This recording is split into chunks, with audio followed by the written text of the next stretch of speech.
በስመ አብ ወወልድ ወመንፈስ ቅዱስ አሐዱ አምላክ አሜን።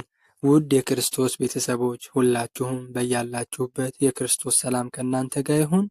እንግዲህ ዛሬ እግዚአብሔር በፈቀደልን መሰረት ዛሬ የምንማማረው ስለ ሱባኤ ነው። ስለ ሱባኤ ጥቅምና ሱባኤ እንዴት ይገባል የሚለውን ትምህርት ዛሬ እንማራለን። ሁላችንም እግዚአብሔር ምስጢሩን ይግለጽልን፣ አሜን። ሱባኤ ማለት 7 ወይንም ሳምንት ማለት ሲሆን ለአንድ ለተወሰነ ጊዜ ከሰው ጋር ተለይቶ ከዓለም ሁካታ ርቆ ከእግዚአብሔር ጋር ለመገናኘት የሚደረግ መንፈሳዊ ጉዞ ነው። ሱባኤ ለምን ያስፈልጋል ቢባል ለቁጣ ዘመኖች ይቅርታን ለማውረድ፣ ምሕረትን ለማምጣት፣ የኃጢአት ስርየትን ለማግኘት፣ ለትውልዱ ውስጥ የእግዚአብሔርን ክብርና ጸጋ ለመቅለስ ሱባኤ ያስፈልጋል።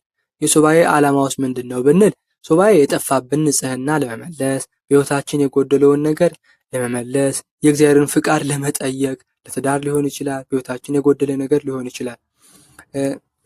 አንድ የተቸገርንበት ፈተና ካለ ከዛ ፈተና ለመላቀቅ፣ ለምሳሌ አሁን ከዝሙት መንፈስ ለመላቀቅ ሱባኤ ይገባል። ትዳርን ለመያዝ ሱባኤ ይገባል። በስራችን ላይ ያለውን ጎዶሎ ለመመለስ ሱባኤ ይገባል። ስለዚህ ሱባኤ እንዴት ይገባል ቢባል በአርሞ ይገባል፣ በዝምታ ይገባል፣ አንደበትን በመክታት ከሰው ጋር ባወራን ቁጥር ከእግዚአብሔር ጋር የምናወራው ይቀንሳል ብለው አባቶች ያስተምራሉ። የሱባኤ አይነቶች የግል ሱባኤ አለ። አንድ ሰው ብቻውን የሚይዘው የግል ሱባኤ ይባላል። የማህበር ሱባኤ አለ። የማህበር ሱባኤ በህብረት አንድ ላይ በጾም ወቅት በፍልሰታ ወይንም በነነዌ ጾም ሊሆን ይችላል ህዝቡ አንድ ላይ የሚገቡት የማህበር ሱባኤ ይባላል።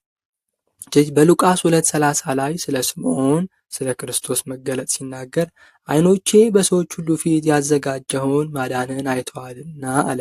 አያችሁ፣ ስምዖን የሚጠባበቀው ይህን ያክል ጊዜ ዘመንና ጊዜ የቆጠረው እግዚአብሔርን ለማየት እግዚአብሔር እንዲገለጥለት ነበር። ይህን ያክል ጊዜ ሱባኤ ያዘው። እኛ ሱባኤ የምንይዘው ለምን ዓላማ ነው? ይህን ማወቅ አለብን። ለህይወታችን ለነፍሳችን የሚጠቅም ነው ወይ ወይስ ምድራዊ ላይ እዚሁ ብቻ የሚቀር ብቻ ነው ወይ? ይቅር ማለት አይደለም፣ ግን ለሚጠቅም ስለ ዘላለማዊ ነገር ማሰብ አለብን። ስለዚህ ጸሎት ስንጸልይ በሱባኤ ወቅት ምን አይነት ጸሎት መጸለይ አለብን? ራእይ የሚገልጥልን ወይም እንዲገልጥልን የምንፈልገውን ቅዱሳን ወይንም መላእክት ወይንም ጌታ መድኃኔዓለም ኢየሱስ ክርስቶስን አንድ ጸሎትን መከተል አለብን። ለምሳሌ መድኃኔዓለም ኢየሱስ ክርስቶስን የምንማጸን ከሆነ መልክዓ መድኃኔዓለምን መልክዓ ኢየሱስን እየጸለይን 27 ጊዜ እየሰገድን የአምልኮት ክብሩን እየገለጽን መንፈስ መጸለይ አለብን። ለምሳሌ ድንግል ማርያምን እንማጸን ከሆነ ሱባኤ የምንይዘው አንድ መወሰን አለብን። ድንግል ማርያምን ብቻ እየጸለይን ውዳሴ ማርያምን እየጸለይን መልክዓ ማርያምን እየጸለይን አርጋኖንን እየጸለይን ድንግል ማርያምን ብቻ በጸሎት መጣበቅ አለብን። ስለዚህ ጸሎት ከመጸለይ በፊት ሱባኤ ከመያዝ በፊት ወይራ መግዛት አለብን። ወይራን ገዛና ወይራውን እንባርካለን።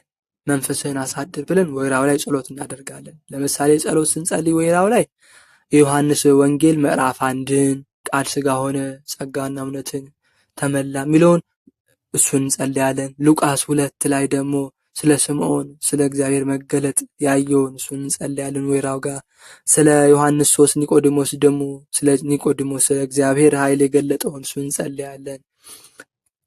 አብርሃም ስለ እግዚአብሔር መገለጥና መለየት ያለውን እሱን ጸልየን ወይራውን እንባርካለን። ከዛ ወይራውን ከባረክን በኋላ ወይራውን እናቃጥልና ቤታችን ውስጥ ወይም ውጭ ላይ በረከት ይጠፋል ብለን ያሰብንበት ቦታ ላይ እናቃጥላለን።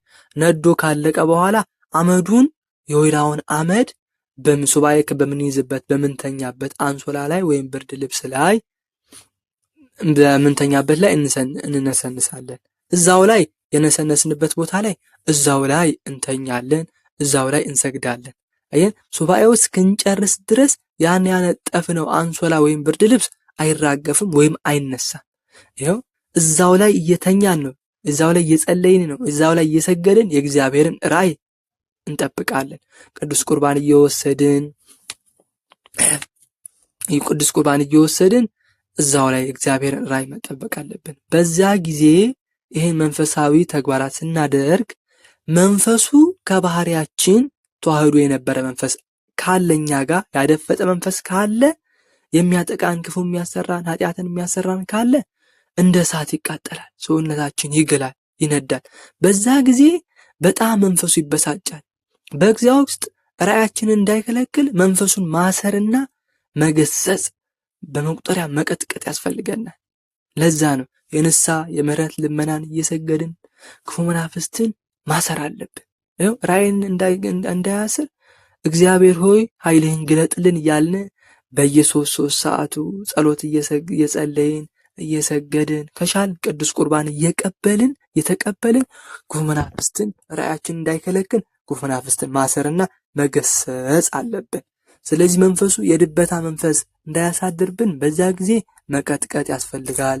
ራእይኑን ለእግዚአብሔር አሳልፎ መስጠት፣ ራሳችንን ለእግዚአብሔር አሳልፎ መስጠት። በምንጸልይበት ጊዜ መንፈሱ አዚምን እንድንቋቋም የእግዚአብሔር ኃይል እንዲያግዘን የወይራውን ያደረግንበት አመዱ ሽታው በጸሎት ኃይል የተባረከ ስለሆነ የእምነት ኃይል በእኛ ውስጥ እንዲኖር ያደርጋል። ሁለተኛ ከቤተልሔም ውስጥ ከቅዱስ ቁርባን ከሚዘጋጅበት ስፍራ ቦታ ላይ እምነት እናመጣለን። ያን ያቃጠልነው ወይራ ላይ እምነቱን አንድ ላይ እናዋሃድና አንድ ላይ አድርገን ምንተኛበት ላይ ሱባኤ ከምንይዝበት ቦታ ላይ እንበትንና እዛ ላይ እየሰገድን ራእያችንን እንጠባበቃለን። የእግዚአብሔር ራእይ በግልጽ በገሃድ ላይታየን ላይገለጥ ይችላል። ተስፋ ሳንቆርጥ ሱባኤያችን ፍጻሜ ድረስ መጠበቅ አለብን። በዛ ጊዜ ግን ትንሽ ሊሆን ይችላል ራእይና ህልም ልናይ የምንችል። ያነ መገለጥ ግን በዓለም በዚሁ ሲተረጎም በጣም ትልቅ መልስና ትልቅ በረከት ነው ማለት ነው። ስለዚህ ሱባኤ እንዴት እንይዛለን የሚለው ማወቅ አለብን። የምንጸልየውን ጸሎት መለየት አለብን። የወይራ ዘይት ማዘጋጀት አለብን። መስገድ አለብን። መናፍስት አዚም ሆኖ ራእያችን እንዳይከለክል ጸሎታችን እንዳይከለክለን በመቁጠሪያ እየቀጠቀጥን እየገሰጽን መሆን አለበት። ቅዱስ ቁርባን መቀበል አለብን የቻልን ሰዎች።